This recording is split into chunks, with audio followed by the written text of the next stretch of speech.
እግዚአብሔር አምላክ የተመሰገነ ይሁን።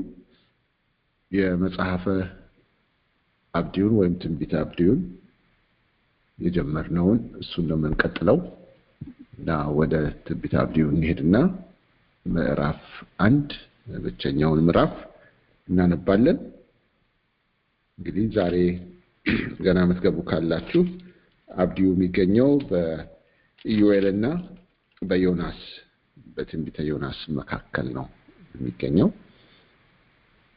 እሱን እንዳለ እናነባዋለን። በጌታ በኢየሱስ ክርስቶስ ስም አነባለሁ። የአብድዩ ራእይ።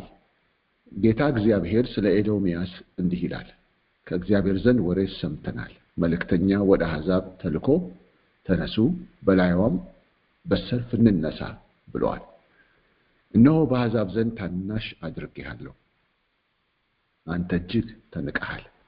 በተሰነጠቀ ዓለት ውስጥ የምትኖር ማደሪያህንም ከፍ ከፍ ያደረግህ በልብህም ወደ ምድር የሚያወርደኝ ማን ነው የምትል አንተ ሆይ የልብህ ትዕቢት አታልሏል። እንደ ንስር መጥቀህ ብትወጣ ቤትህም በከዋክብት መካከል ቢሆን ከዚያ አወርድሃለሁ ይላል እግዚአብሔር። ሌቦች ቢመጡብህ ወይም ወንበዴዎች በሌሊት ቢመጡ የሚበቃቸውን የሚሰርቁ አይደሉምን? ወይንንም የሚቆርጡ ወደ አንተ ቢመጡ ቃርሚያ አያስቀሩምን? አንተ ግን ምንኛ ጠፋህ! ኤሳው ምንኛ ተመረመረ! የተሸሸገበት ነገር ምንኛ ተፈለገ! የተማማልሃቸው ሰዎች ሁሉ ወደ ዳርቻህ ሰደዱ። የታመንሃቸው ሰዎች አታለሉ፣ አሸነፉህም። በበታችህም አሸክላ ዘረጉብህ፣ እነርሱም ማስተዋል የላቸውም። በዚያ ቀን ከኤዶምያስ ጥበበኞችን ከኤሳውም ተራራ ማስተዋልን አላጠፋምን? ይላል እግዚአብሔር። ቴማን ሆይ ሰዎች ሁሉ ከኤሳው ተራራ በመገደል ይጠፉ ዘንድ ኃያላንህ ይደነግጣሉ። በወንድምህ በያዕቆብ ላይ ስለተደረገ ግፍ እፍረት ይከድንሃል፣ ለዘላለምም ትጠፋለህ። በፊቱ አንጻር በቆምክ ቀን አሕዛብ ጭፍራውን በማረኩበት፣ እንግዶችም በበሩ በገቡበት፣ በኢየሩሳሌምም ዕጣ በተጣጣሉበት ቀን አንተ ደግሞ ከነርሱ እንደ አንዱ ነበርክ። ነገር ግን በመከራው ቀን ወንድምህን ትመለከት ዘንድ፣ በጥፋታቸውም ቀን በይሁዳ ልጆች ላይ ደስ ይልህ ዘንድ፣ በጭንቀትም ቀን በትዕቢት ትናገር ዘንድ አይገባህም ነበር። በጥፋታቸውም ቀን በሕዝቤ በር ትገባ ዘንድ፣ በጥፋታቸውም ቀን መከራቸውን ትመለከት ዘንድ፣ በጥፋታቸውም ቀን በሀብታቸው ላይ እጅን ትዘረጋ ዘንድ አይገባህም ነበር።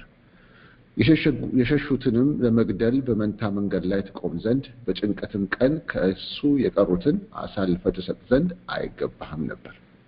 የእግዚአብሔር ቀን በአሕዛብ ሁሉ ላይ ቀርቧልና አንተ እንዳደረግከው እንዲሁ ይደረግብሃል፣ ፍዳህም በራስ ላይ ይመለሳል። በቅዱሱ ተራራዬ ላይ እንደጠጣችሁ እንዲሁ አሕዛብ ሁሉ ዘወትር ይጠጣሉ። አዎን ይጠጣሉ፣ ይጨልጡማል፣ እንዳልሆኑም ይሆናሉ።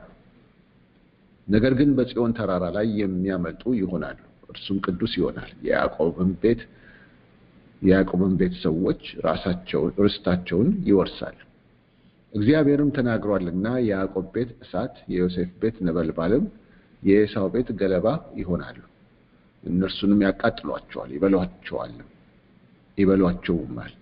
ከኤሳውም ቤት ቅሬታ የለውም። የደቡብም ሰዎች የኤሳውን ተራራ፣ የቆላውም ሰዎች ፍልስጤማውያንን ይወርሳሉ። የኤፍሬምንም አገር የሰማርያንም አገር ይወርሳሉ። ብንያምም ገለዓድን ይወርሳል።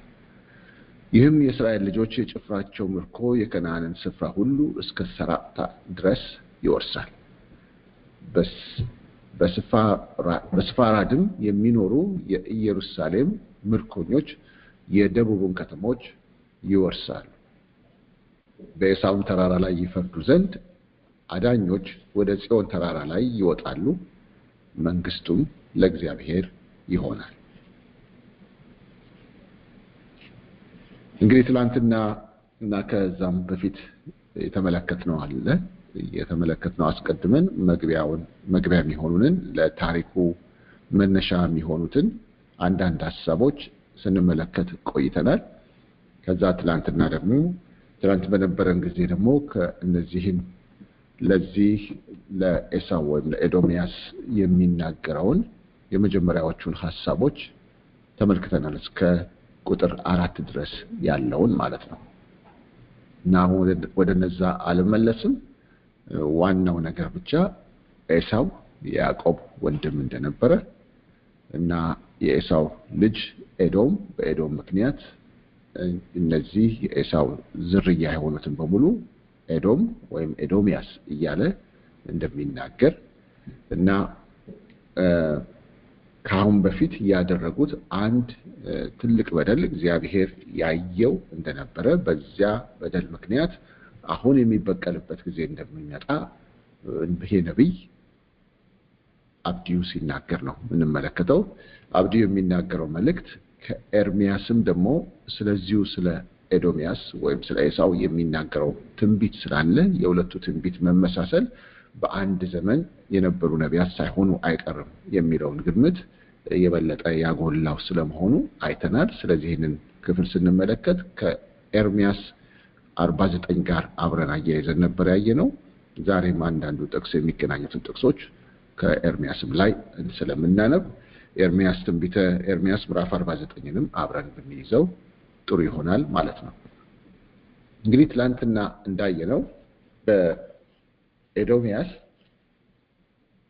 በጣም ትዕቢተኛ እንደሆነ በትዕቢቱ ራሱን ከፍ ያደረገ እንደሆነ እኔ ምንም አይነካኝም በተሰነጠቀ ዓለት ውስጥ እኖራለሁ የሚል እንደነበረ በእርግጥም ደግሞ የዋና ከተማቸው እና ፔትራ ሌሎችም ከተሞቻቸው ራሱ ከዓለት የተወቀሩ ቤቶች ያሏቸው እንደነበረም ይህንን አንስተናል። እግዚአብሔር ግን በየትኛውም ከፍታ ላይ ብትወጣ ከዛ አወርድሃለሁ ብሎ እግዚአብሔር በዚህ በኤዶም ትዕቢት ምክንያት እግዚአብሔር ፊት ለፊት ኤዶምን የሚገጥም እንደሚሆን የተናገረውን እሱም በጣም ተመልክተናል። እንደ ንስር መጥቀህ ብትወጣ ቤትህን በከዋክብት መካከል ቢሆን ከዚያ አወርድሃለሁ ይላል እግዚአብሔር። አወርድሃለሁ ትንሽ አረጋሃለሁ የሚለውን ንግግር አይተናል። ቀጥሎ የሚናገረው ቁጥር 5 ላይ ያለው ነው። ሌቦች ቢመጡብህ ወይም ወንበዴዎች በሌሊት ቢመጡ የሚበቃቸውን የሚሰርቁ አይደሉምን? ወይንንም የሚቆርጡ ወደ አንተ ቢመጡ ቃርሚያ አያስቀሩምን? እዚህ ጋር የሚናገረው ንግግር በአንድ በሁሉ ሰው ዘንድ የታወቀ ልምድን ከልምዳቸው ከኤክስፒሪየንሳቸው ሁሉም ሰው የሚያውቀውን እውነት ነው እዚህ ጋር የሚያነሳው ነብዩ ወይም እግዚአብሔር በነብዩ ውስጥ የሚያነሳው። እና ሌባ ሊሰርቅ ሲመጣ የሚፈልገውን ያህል ነው ይዞ የሚሄደው እንዳለ በቃ የሚፈልገው ገንዘብ ከሆነ ያን ገንዘብ ዘርፎ ይሄዳል። ንብረት ከሆነ ንብረትን ዘርፎ ይሄዳል። ሲዘርፍ የሚፈልገውን ያህል አንዳንድ ጊዜ በፊልም በመሳሰለው ባንክ ቤት የሚዘርፍ ከሆነ እንደዛቸው እዛ ሴኩሪቲ ሰዎች ሳይደርሱባቸው ወይም ደግሞ መተው ሳይዟቸው በዛች አለን ባሉት ጊዜ ውስጥ ከረጢታቸውን መያዦቻቸውን አውጥተው በጣም በጥድፊያ ያንን ገንዘብ ሲሰበስቡ ወይም ደግሞ የከበረ ዕቃም ቢሆን ወይም ደግሞ ወርቅ የመሳሰለው አልማዝ ቢሆን ፈጥነው ሲሰበስቡ መሬትም ላይ ያንጠባጠቡ የሚሄዱ ሊሆኑ ይችላሉ። ብቻ ያስፈልገናል የሚሉትን ያህል ዘርፈው ነው የሚሄዱት። ይሄ የተለመደ ነው። ሌባ ብዙ ጊዜ ሲዘርፍ እንዲህ ነው አለ።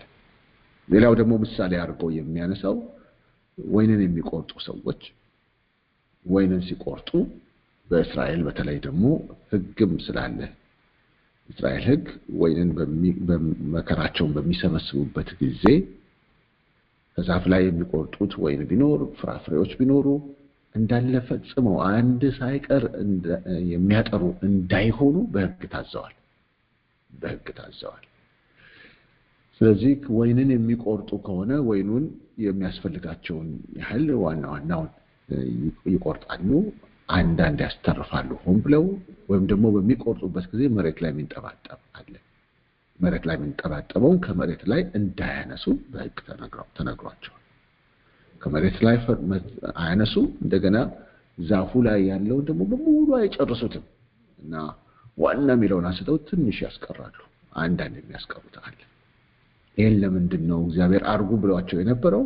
ለድሃው ለመጻተኛው በዛ ተጠንቅቶ እነሱ ለሚኖረው እሱ የሚበላውን እንዲያገኝ ለሱ መተው ማለት ነው። እና ድሆች መተው መጻተኞች መተው ወደዛ እርሻ መሬት ይመጡና ከነዚህ ዋናዎቹ ከወሰዱ በኋላ ዋናዎቹ ከሰበሰቡ በኋላ የተረፈውን ከዛፉ ላይም ካለ ከዛ በአብዛኛው መሬቱ ላይ ያገኛሉ ከመሬቱ ላይ እየለቃቀሙ ይዘው ይሄዳሉ። ይሄው ነበር የሩትም ታሪክ ይሄው ነበር። ሩት ቦዔዝ የፈቀደላት ከአጫጆቹ ኋላ እየተከተልሽ ቃርሚያውን ነው ቃርሚን የተባለችው አጫጆቹ እነሱ ከኋላ ኋላ ተከታይ ሰራተኞችን ተከታይ ነው የተባለችው። እና በጣም የሚገርም ነገር ቦዔዝ አረገላት የተባለው ምንድነው እሱ ከዋናው ነዶ አስሮ እንዲያውም ሰጣት።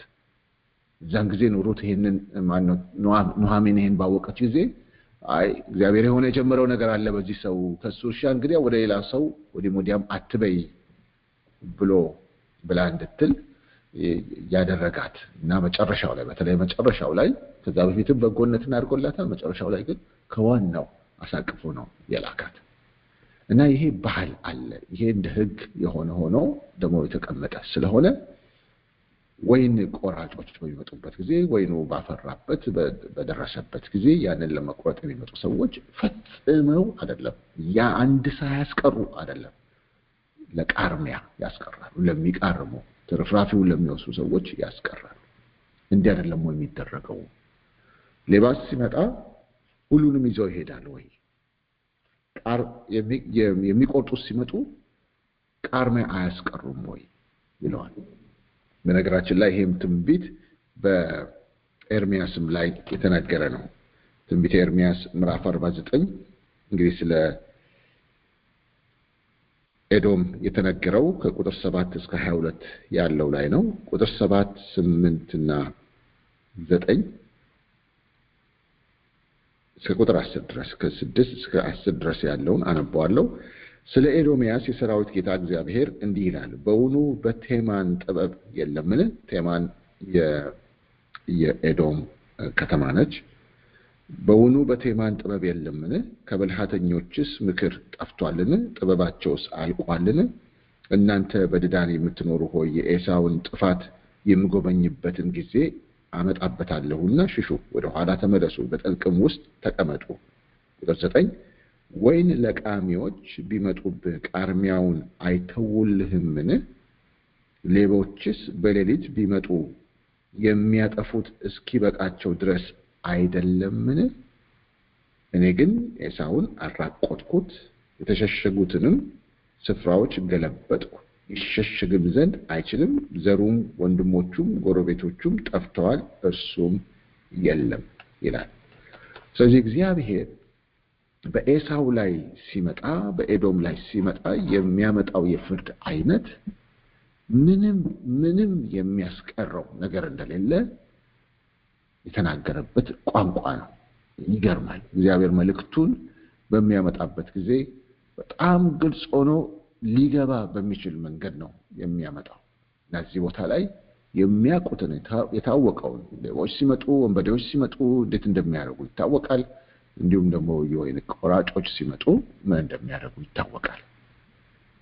በዚህ ወቅት ግን እኔ የማመጣው ፍርድ ግን ላንተ የሚያስተርፈው የለም ይለዋል። እዚህ ቁጥር 6 ላይ አብዲው ላይ አንተ ግን ምንኛ ጠፋህ፣ ኤሳው ምንኛ ተመረመረ፣ የሸሸገበት ነገር ምንኛ ተፈለገ ይላል። በኃይል ነው ምንም ሳላስተርፍ ምንም ሳላስቀር ነው መጣጣው ሁሉ ነገርህን ነው ማጠፋው የሚል ቋንቋ እናይበታለን። እዚህ አዲሱ መደበኛ ትርጉም ላይ ሌቦች ወደ አንተ ቢመጡ ዘራፊዎችን በሌሊት ቢገቡ የሚሰርቁት የሚፈልጉትን ያህል ብቻ አይደለምን? ወይን ለቃሚዎች ወደ አንተ ቢመጡ ጥቂት ቃርሚያ አይተውምን? አንተ ግን ምንኛ ጥፋት ይጠብቅሃል። ኤሳው ግን እንዴት ተዘረፈ፣ የሸሸገው ሀብት ምንኛ ተመዘበረ ይላል። እግዚአብሔር አንድ ሳያስተርፍ እንደ ኃይለኛ መርማሪ በርባሪ ፈታሽ በርብሮ ፈትሾ መርምሮ እንግዲህ ኃይለኛ መርማሪ በርባሪ ፈታሽ ከሆነ የማያገኘው የማያየው እሱ ሳይመረምረው የሚቀር ምንም ነገር አይተርፍም ማለት ነው። እና ልክ እንደዛ መርምሮ ደግሞ የሚያገኘውን በሙሉ የሚወስድ አንድም የማያስተርፍ አይነት ሆኜ ነው የምመጣብህ ይለዋል። እንደዛ ሆኜ ነው የምመጣብህ፣ የሚያመልጠኝ ምንም ነገር እንዳይኖር አድርጌ ነው የምመጣብህ ይለዋል። የእግዚአብሔር አመጣጥ፣ የእግዚአብሔር ፍርድ ኃይለኛ መሆኑን፣ አመጣጡ ኃይለኛ መሆኑን፣ ምንም የሚያስቀረው ነገር እንደሌለ የሚናገርበት ነው። እዚህ ኤርምያስ ላይ እኔ ግን ኤሳውን አራቆትሁት፣ የተሸሸጉትንም ስፍራዎች ገለበጥሁ፣ ይሸሸግም ዘንድ አይችልም፣ ዘሩም ወንድሞቹም ጎረቤቶቹም ጠፍተዋል፣ እርሱም የለም ይላል። ስለዚህ ይሄ ምርመራ፣ ይሄ ፍተሻ፣ ይሄ መገልበጥ እዚህ ጋር ይኸው የተሸሸገውን ቦታ ሁሉ ስፍራዎች ሁሉ ገለበጥኩ ይላል።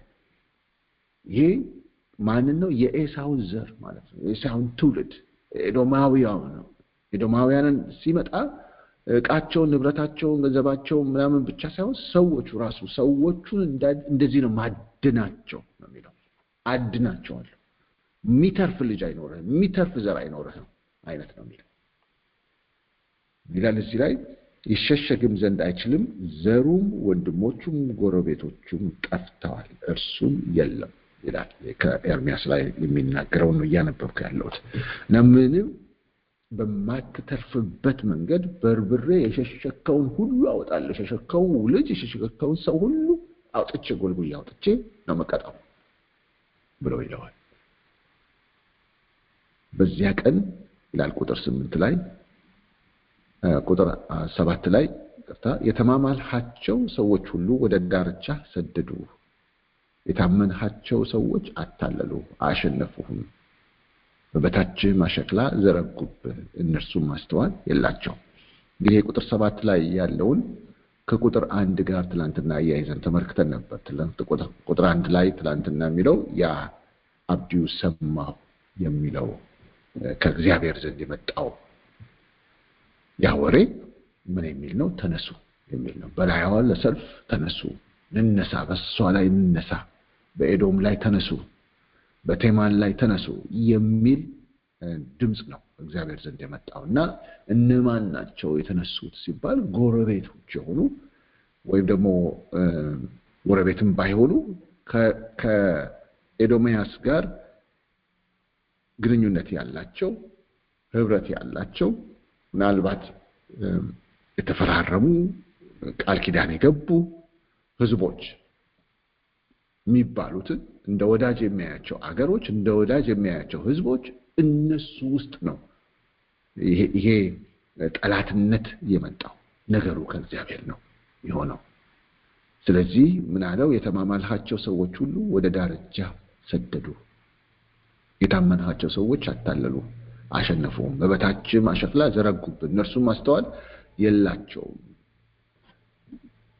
ምን ይላል እዚህ አዲሱ መደበኛ ትርጉም ላይ? ወዳጆችህ ሁሉ ወደ ድንበር ይገፉሃል፣ ጓደኞችህ ያታልሉሃል፣ ያሸንፉህማል፣ እንጀራን የበሉ ወጥመድ ይዘረጉብሃል፣ አንተ ግን አታውቀውም፣ ማስተዋል የላቸውም የሚለውን ለራሱ ነው እዚህ አዲሱ መደበኛ ትርጉም ላይ ስናነበው ለራሱ ለኤዶም ነው የሚያወጣው ያንን ቃል። የድሮ ትርጉም ማስተዋል የላቸውም የሚለው እነርሱን ብሎ ነው የሚለው። አዲሱ መደበኛ ትርጉም ግን አንተ ግን አታውቅም ነው የሚለው። ይህን ሁሉ ሲያደርጉብህ አንተ ማወቅ አትችልም። ወዳጅ ናቸው፣ ወገን ናቸው ብለህ እያሰብክ እነሱ ግን ይህንን በማድረግ ባንተ ላይ ይነሳሉ። ነገሩ ደግሞ የሚሆነው ከኔ ዘንድ ነው፣ እኔ ነኝ የማደርገው ይህንን የሚል ሐሳብን እናይበታለን ማለት ነው። እና እዚህ ምን ይላል? all your allies will force you to the border, your friends will deceive and overpower you, those who eat your bread will set a trap for you, but you will not detect it. እና ሐሳቡ ከዚህ ጋር ነው የሚሄደው። አዲሱ መደበኛ ትርጉም ላይ ያለውን ቃል ብናየው ነው እሱን ብንይዘው ነው ጥሩ የሚሆነው። እነርሱ አያውቁም ሳይሆን አንተ አታውቅም ነው ሐሳቡ። አንተ አታውቅም፣ you will not detect it። የኔ ወዳጆች ያልካቸው your allies ይላል። የኔ ወዳጆች ያልካቸው your friends ጓደኞች ያልካቸው፣ ስምምነት ከነሱ ጋር ያለ እነሱ ናቸው ይመጡብሃል ድሪነሱሃል እና እንጀራ አብረው ይበሉ የቃል ኪዳን እንጀራ አብራችሁ ይበላችሁ እነሱ ወጥመድ ያደርጉብሃል አሸክላ ሚለው እሱ ነው ወጥመድ ያደርጉብሃል ይሄን ሁሉ ለማድረግ ሲመጡብህ you will not detected አታውቀውም አትደርስበትም አትለየውም ይሄን ነገር እንደዚህ አድርጌ እመጣብሃለሁ ይለዋል እንደዚህ አድርጌ እመጣብሃለሁ ከዛ ቁጥር 8 ላይ በዚያ ቀን ከኤዶሚያስ ጥበበኞችን ከኤሳውም ተራራ ማስተዋልን አላጠፋምን ይላል እግዚአብሔር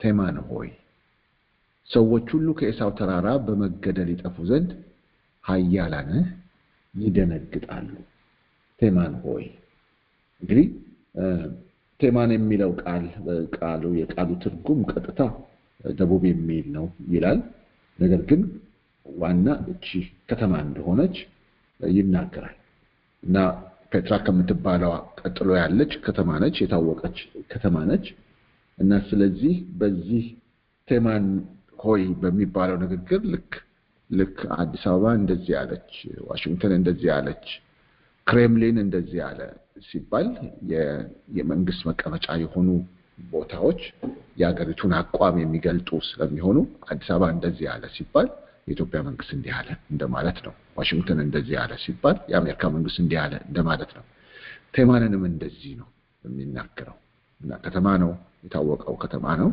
እና እነዚህ የኤሳው ሰዎች ጥበብ አለን የሚሉ ናቸው ደግሞ ጥበበኞች የነበሩ ሰዎች ያሉ ጥበበኞች የሆኑ ሰዎች የነበሩባቸው እንደሆነ ይናገራል አንዳንድ ቦታ ሳነበው እና በዚህ ጊዜ በቃ ጥበብ ሁሉ ከንቱ አደርገዋለሁ ጥበብን ከንቱ አደርገዋለሁ አንተ የተመካበት ጥበብ አንተን ራስህን ሊያድንህ አይችልም በጥበብህ የተማማልሃቸው ሰዎች በጥበብህ የታመንሃቸው ሰዎች ለነገ ለክፉ ቀን ይሆኑኛል ያልካቸው ሰዎች አንተ አጠገብ መጥተው ወጥመድ ዘርግተው በወጥመዳቸው እስክትወድቅ ድረስ አታውቅም ጥበብህን የተመካበትን ጥበብ ከንቱ አደርገዋለሁ የሚለው ይሄ ነው እግዚአብሔር ካልፈቀደ በስተቀር በጥበብ እንኳን አንድን ነገር አስተውለን ያስተዋልነው ነገር አንድን ውጤት የሚጠበቅን የሚፈለግን ውጤት ሲያመጣልን ይሄ ሰው አስተዋይ ነው ይሄ ሰው ጠቢብ ነው ይባላል እሱም ተፈቅዶ እንደሆነ ልብ አንልም አንዳንዴ ተፈቅዶልን እንደሆነ አንዱ የሆኑ ነገሮችን ወንዛዊ ነገር ሊሆን ይችላል የአስተዳደር ጉዳይ የአያያዝ ጉዳይ የተለያየ ጉዳይ ሊሆን ይችላል ማኔጅመንት የተለያዩ ነገሮች ሊሆኑ ይችላሉ ጥበብ አደራረግ ይሰጣልና እንድናስተውል ያደርግና ያ በዛ ጥበብ በዛ ማስተዋል ጥሩ ውጤት ያለው ነገር ልናመጣ እንችላለን ይሄን እግዚአብሔር ፈቅዶ በዚህ መንገድ ስንመላለስ የቆየ ነው ሰዎች ያንን ጥበብ ያንን ማስተዋል ልንታበይበት ስንጀምር ልንደገፍበት ስንጀምር ያ ጥበባችን ያ ማስተዋላችን ዜሮ መሆኑን ምንም ጥበብ የሌለን ሰዎች መሆኑን በሚያሳውቅ በሚያጋልጥ መንገድ እግዚአብሔር ይመጣል ለዚህ ነው ጠቢብ በጥበቡ አይመካ አስተዋይም በማስተዋሉ አይመካ ይላል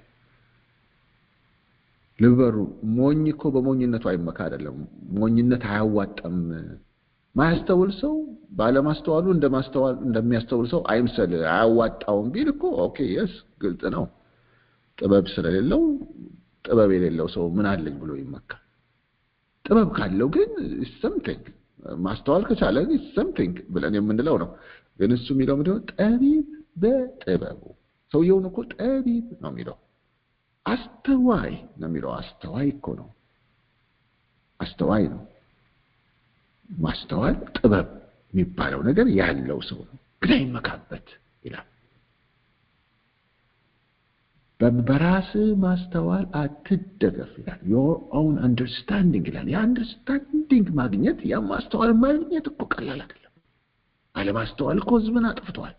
እንድናስተውል እግዚአብሔር ይፈልጋል። ግን እንደዚህ አስተዋዮች ጠቢባን የሆኑ ሊቃውንት የሆኑ በእውቀታቸውና በጥበባቸው ይህና ያንን የሰሩ ውጤት ያስገኘ ያ ጥበባቸውና እውቀታቸው ውጤት ያስገኘ ሲመኩበት ሲታመኑበት ያ ጥበብና ማስተዋል ከንቱ መሆኑን ጥበብ ያሉት ጥበብ የማያድን ራሳቸውን እንኳን የማያተርፍ የማያስጥል እንደሆነ ትዕቢታቸውን በጥበባቸው ያለውን ትዕቢት ለማዋረድ እግዚአብሔር እንደዚህ ባለ መንገድ ይመጣል።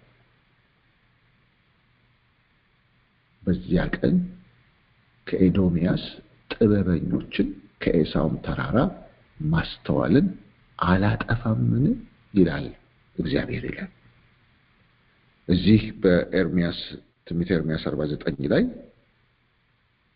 እንዲህ ይላል ቁጥር 7 እና 8 ስለ ኤዶምያስ የሰራዊት ጌታ እግዚአብሔር እንዲህ ይላል በውኑ በቴማን ጥበብ የለምን? ከብልሃተኞችስ ምክር ጠፍቷልን? ጥበባቸውስ አልቋልን? ይላል። ለምን የጥበብ ሕዝብ ነው ይባላል። ቴማን ጥበብ አለው፣ ብዙ ብልሃተኞች አሉ፣ ምክር መካሪዎች። ናለቀባቸው ወይ ብለው ይጠይቃል። እናንተ በድዳን የምትኖሩ ሆይ የኤሳውን ጥፋት የሚጎበኝበትን ጊዜ አመጣበታለሁና ሽሹ፣ ወደ ኋላ ተመለሱ፣ በጥልቅም ውስጥ ተቀመጡ እና ከዛ እግዚአብሔር የታመኑበትን ጥበብ በሙሉ ከንቱ እንደሚያደርገው በዚህ ቦታ ላይ ይናገራል። በእውኑ በቴማን ጥበብ የለምን? ከብልሃተኞች ምክር ጠፍቷልን? ጥበባቸውስ አልቋልን? እንዴት ነው ለእንዲህ አይነት መዋረድ የበቁት ለማለት ነው። እንዴት ነው እንደዚህ ባዶአቸውን የቀሩት? እንዴት ነው እንደዚህ የተራቆቱት? እንዴት ነው የተመኩባቸው መክረው የተመኩባቸው እንደዚህ ጉድ ያደረጓቸው? የተፈራረሙ ያስጓጡናል ያሉት በሙሉ እንዴት ጉድ አደረጓቸው? እንዴት እንደዚህ ሆኑ? ያውም በቴማን ሰዎች፣ ያውም በኤሳው ሰዎች፣ እነዛ ጠቢባን፣ እነዛ አስተዋዮች፣ እነዛ በብልሃታቸው ብዙ ምክር የሚመክሩ እንዴት ለዚህ መዋረድ በቁ? የበቁት እግዚአብሔር ከንቱ ስላደረገው። ለካስ ያ ጥበብ የሆነ ውጤት ያኔ ያመጣው እሱ ይሁን ስላለ ነበር። ለካስ ያ ምክር ያኔ ያንን መልካም ውጤት ያመጣው አድናቆትንም ያተረፈው እሱ ይሁን ስላለ ነበር። ጠቢብ በጥበቡ አስተዋይም በማስተዋሉ ሊመካ ሲጀምር ያው ጥበቤ ያለው ጥበቡ ፍጹም ሞኝነት መሆኑን ያጋልጠዋል። እግዚአብሔር በቀር ማንም ጠቢብ እንደሌለ ያጋልጣል። የተማማልሃቸው ሰዎች ሁሉ ወደ ዳርቻ ሰደዱ። የታመንሃቸው ሰዎች አታለሉህ። አንተ ጠቢቡ፣ አንተ አስተዋዩ ተታለልክ እኮ ይለዋል። አሸነፉ፣ በበታችም አሸክላ ዘረጉብን። እሱንም ማስተዋል አልቻልክም፣ ማወቅ አልቻልክም ነው። እዚህ ጋር ትርጉሙን ቅድም አይተነዋል። በዚያ ቀን ከኤዶምያስ ጥበበኞችን ከኤሳውም ተራራ ማስተዋልን አላጠፋምን ይላል እግዚአብሔር። እንግዲህ እንደነዚህ ያሉ የትንቢት ቃላቶችን ነው ሐዋርያው ጳውሎስ በአንደኛ ቆሮንቶስ ምዕራፍ 1 ላይ በሚናገርበት ጊዜ የመስቀሉ ቃል ለሚጠፉት ሞኝነት፣ ለእኛ ለምንድን ግን የእግዚአብሔር ኃይል ለማዳን ነው ብሎ ለእኛ ለምናምን ግን የእግዚአብሔር ኃይል ለማዳን ነው ብሎ ከዛ የጠቢባንን ጥበብ አጠፋለሁ የአስተዋዮችንም ማስተዋል አጠፋለሁ አላለም ነው ወይ? ይህች ዓለም መርማሪ የት አለ? ጠቢብ ሴት አለ? እግዚአብሔር በሱ ጥበብ ምክንያት የዓለምን ጥበብ ይህች ዓለምን ጥበብ ከንቱ አላደረገምን እያለ ይናገራል። የታለ ጠቢብ? የጠቢባንን ጥበብ አጠፋለሁ የአስተዋዩን ማስተዋል አጠፋለሁ ብሎ የለም ወይ ብሎ ሐዋርያው ጳውሎስ የሚጠቅሰው ጥቅስ የብሉይ ኪዳን ጥቅስ ነው። ከነዛ ጥቅሶች ውስጥ አንዱ ይሄ ዕንባቆም ላይ ማነው አብድዩ ላይ የተባለው ነው። አብድዩ ላይ ብቻ ሳይሆን በሌላም ቦታ እግዚአብሔር ይናገራል።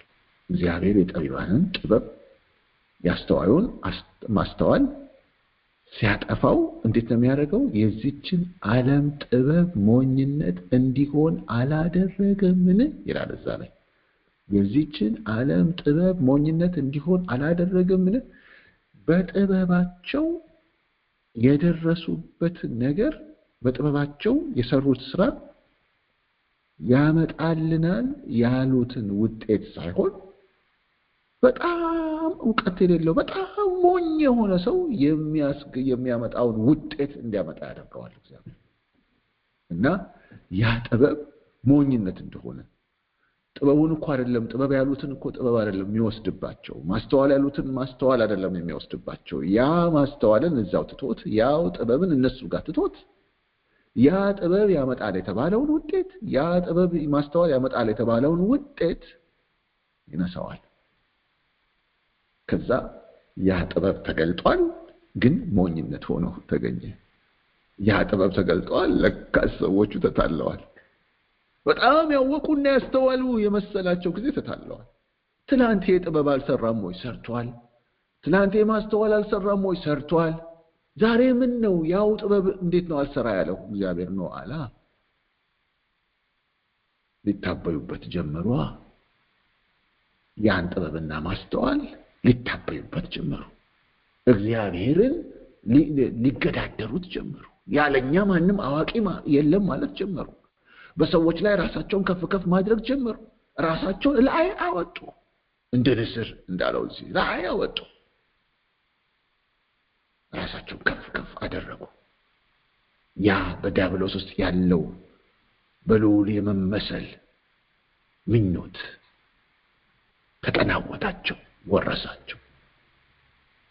ዲያብሎስን ከሰማየ ሰማያት ያዋረደው ያ ምኞት አገኛቸው። ዲያብሎስም እኮ በጥበቡ ነበር የተመካው፣ በውበቱ እና በጥበቡ። ደስ እኮ ነው የሚለው መጽሐፍ ቅዱስ። ጥበብ ውበት ሊመካበት ሲጀምር ለእግዚአብሔር ክብር ሊሰጥበት ሲገባ ለራሱ ክብር መክበሪያ ሊያደርገው ሲጀምር ያንን የተሰጠውን ጥበብና ውበት ኮራፕት አደረገው ይላል የእንግሊዝኛው ባይብል። ኮራፕት አደረገው፣ ላልተባለለት ዓላማ ሲያውለው እግዚአብሔር ተነሳ። በእኛ ዘንድ ያለው ጥበብ የሚሆነን ለጠቢቡ የተገዛ ስንሆን ብቻ። በእኛ ዘንድ ያለው ማስተዋል የሚሆነን መንገድ የሚሆነን ውጤት የሚያመጣልን የእውነተኛው አስተዋይ የተገዛ ስንሆን ብቻ። ለዚህ ነው የጥበብ መጀመሪያ እግዚአብሔርን መፍራት ነው የሚለው። እግዚአብሔርን መፍራት ማለት ለእግዚአብሔር ዕውቅና መስጠት ማለት ነው። ክብር መስጠት ማለት ነው። ጋድ ኮንሺየስ መሆን ማለት ነው። ሁሉ ጊዜ እሱ ፈቅዶ በሱ ምሕረት የሚገኝ መሆኑን ልብ ማለት ነው። ከሌላ ሁሉ ጋር ይሄን ሁሉ ማለት ነው እግዚአብሔርን መፍራት የጥበብ ሁሉ ጅምሪያ ነው። እግዚአብሔርን እያከበረ እየፈራ የሚሄድ ሰው የእግዚአብሔር ጥበብና ማስተዋል እየበዛለት ይሄዳል በዘመኑ ሁሉ። ትላንት ያዋጣው ትላንት ውጤት ያስገኘው እግዚአብሔር ይሁን ብሎ ፈቅዶ ያዋጣው ያ ጥበብና ማስተዋል ዛሬ ዜሮ ሊሆን ይችላል። ያው ጥበብ ነው ግን ዜሮ። ምንኛ ተበረበርክ፣ ምንኛ ተታለልክ ይለዋል። ይሄ ንግግር ዝም ብሎ አይምሰላችሁ። እግዚአብሔር በትንቢት መንፈስ እንዲህ መጥቶ ቴማንን የሚናገረው ወይም ኤዶምን የሚናገረው በጣም ትዕቢተኛ ስለነበር በጣም ትናንትና አይተነዋል። ልክ የዲያብሎስ ነው። በከዋክብት መካከል እንደ ንስር ሲል በሰማይ ከዋክብት መካከል ከፍ እላለሁ የሚለው የዲያብሎስ ቋንቋ ነው ቴማን ውስጥ የገባው፣ እዚህ ኤዶም ውስጥ የገባው ያለው።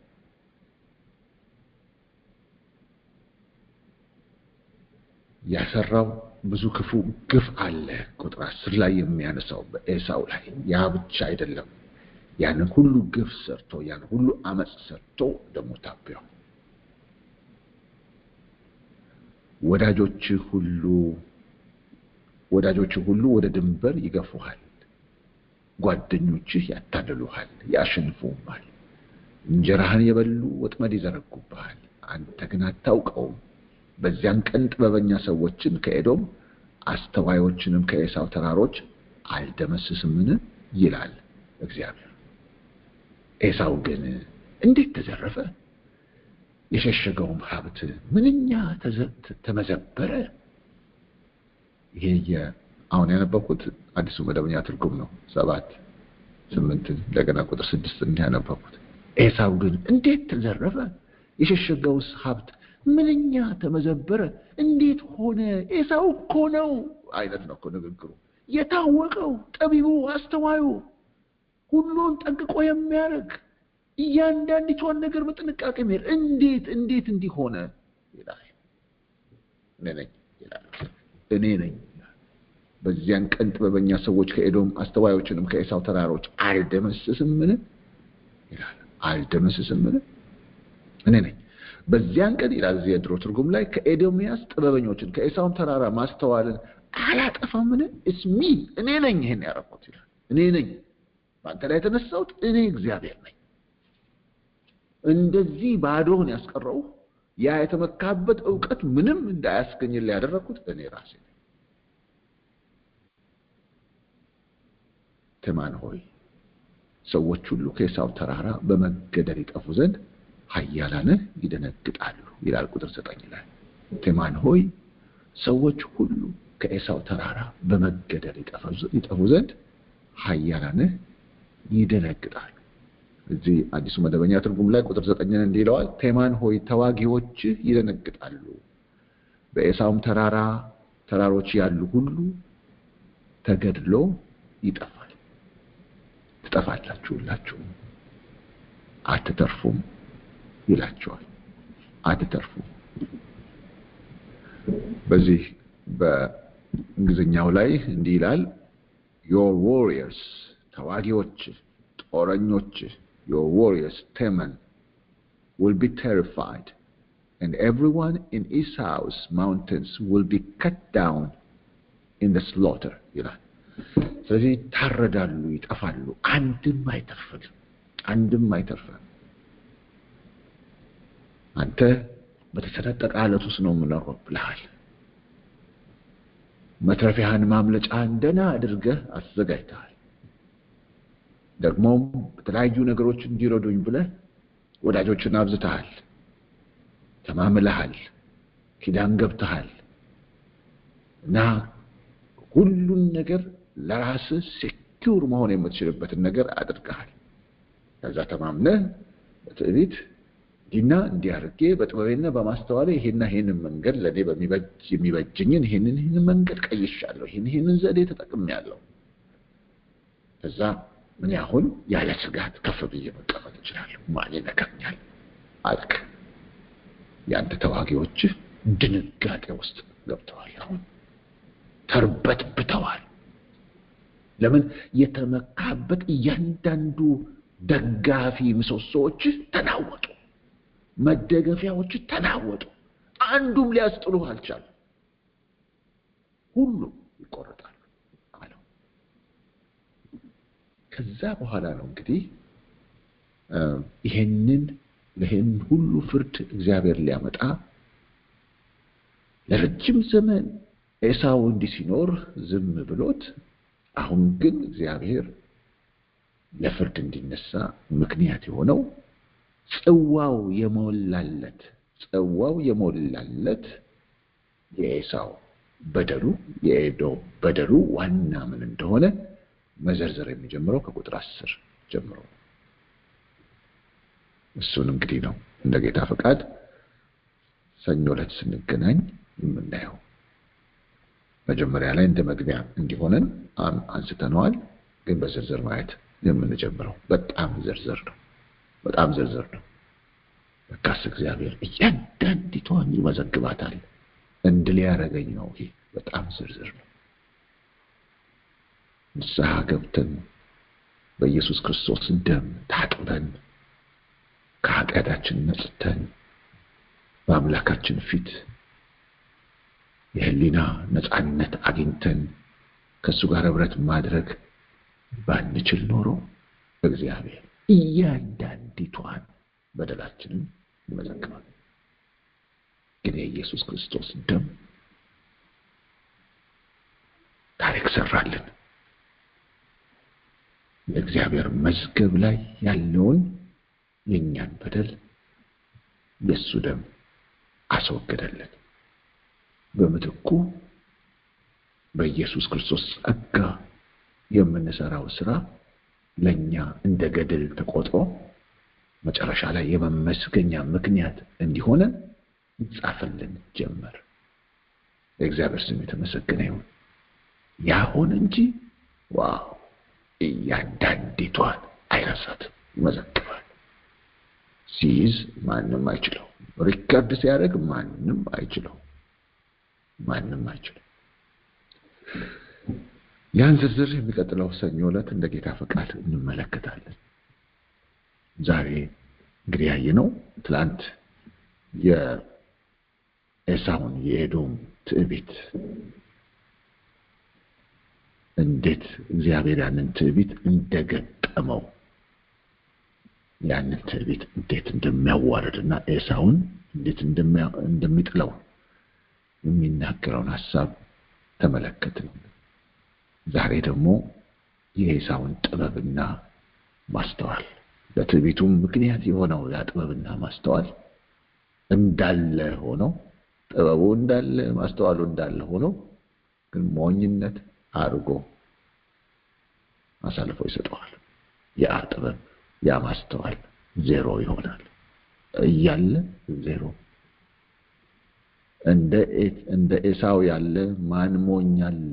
ፍጹም ሞኝ የሚያስብለው ውስጥ ይከተዋል እግዚአብሔር። መሳሪያው፣ ማስተዋሉ፣ ጥበቡ ሁሉ ኤሳውን አያተርፍለትም። አንድ ሳይቀር ይጠፋሉ። አጠፋፍህ ደግሞ አይነት የሌለው አይነት አጠፋፍ ነው ማጠፋ። ቃርሚያ የማይተርፍበት። ሌባው ሲመጣ የሚፈልገውን ያህል ነው የሚወስደው። ይሄኛው መጣጥ ግን እንደሱ አይነት አይደለም። ድምጥማጥን እስኪያጠፋ ትሬስ እስከማይገኝለት ድረስ ነው የሚሆነው። ያንተ ጥበብ የትም እንደማያዋጣ፣ ለትዕቢት የዳረገህ ጥበብ የትም እንደማያደርስ፣ ትላንትም ለዚህኛው ወይም ለዛኛው ድል መብቃት ይሁን ስላልኩ እንደነበረ የምታውቅበት ጊዜ አሁን ይሆናል ብሎ መጣ። ምናልባት በእኛ ዘንድ ያለ ጥበብ፣ በእኛ ዘንድ ያለ ማስተዋል፣ ምድራዊ ጥበብ በቀለም ትምህርት ያገኘነው፣ በስልጠና ያገኘነው፣ በስራ ቦታ ያገኘነው፣ በተለያየ መንገድ ያገኘነው ከዛ ጥበብና ማስተዋል የተነሳ ዋጋ ያሰጠን፣ ዋጋ እንድናገኝ የሆንበት፣ ቦታ እንዲሰጠን የሆንበት፣ በሰዎችም ዘንድ ተደማጭነትን ያመጣልን ነገር ይኖር ይሆን? ውጤት የሚያመጣ ትክክለኛ የሆነ ይኖረን ይሆን?